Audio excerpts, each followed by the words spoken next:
The Musk-Trump administration firing hundreds of FAA employees despite 4 deadly crashes in 4 weeks has a lot of people asking what's going on with airplane safety. If you're not familiar with the FAA, it stands for Federal Aviation Administration. They're responsible for things like regulating plane and facility standards, operating air traffic control for both civil and military aircraft, and issuing, suspending, and revoking pilot licenses. So, pretty important stuff. Since Trump and his spokespeople have basically said over and over again they didn't fire any critical employees, let's start with that.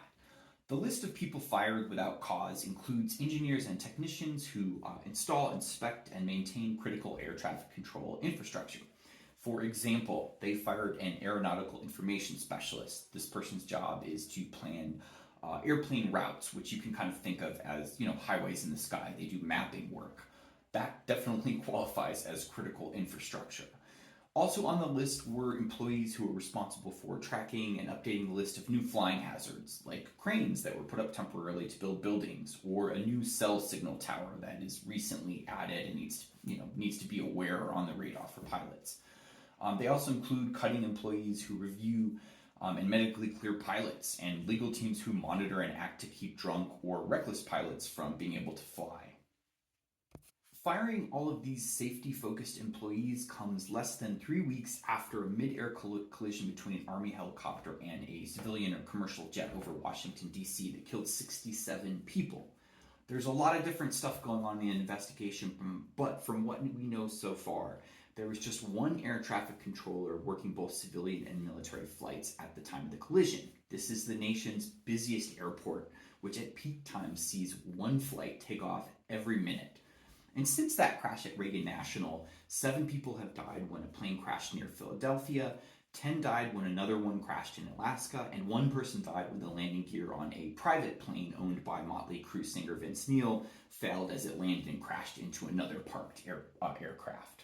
Rolling Stone spoke to one of those fired employees, the one whose job was ensuring that pilots are medically able and certified to fly.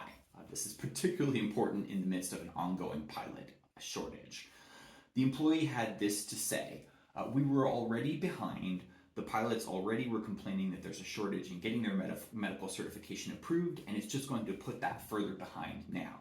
Another longtime FAA official put it a little bit more bluntly when they spoke to Rolling Stone and simply said, how do they think airports and airplanes work? What's the goal of all this chaos? Well, given Elon Musk's track record, odds are pretty good that it has something to do with redirecting taxpayer funds to contracts that personally enrich himself and his billionaire friends. As this firing took place over the last few weeks, SpaceX engineers were invited into the FAA to examine their systems, basically an all-access tech company God mode pass that wasn't granted to any other aerospace or aviation company, effectively setting up Musk's for-profit companies to gain lucrative contracts. Look, we all deserve to travel safe and sound and not worry about the basic, ability of a plane to get somewhere. The Trump-Musk chaos seems to be making that less likely, and it's bad for the economy too, because any reasonable person right now is probably saying, maybe I shouldn't buy that plane ticket.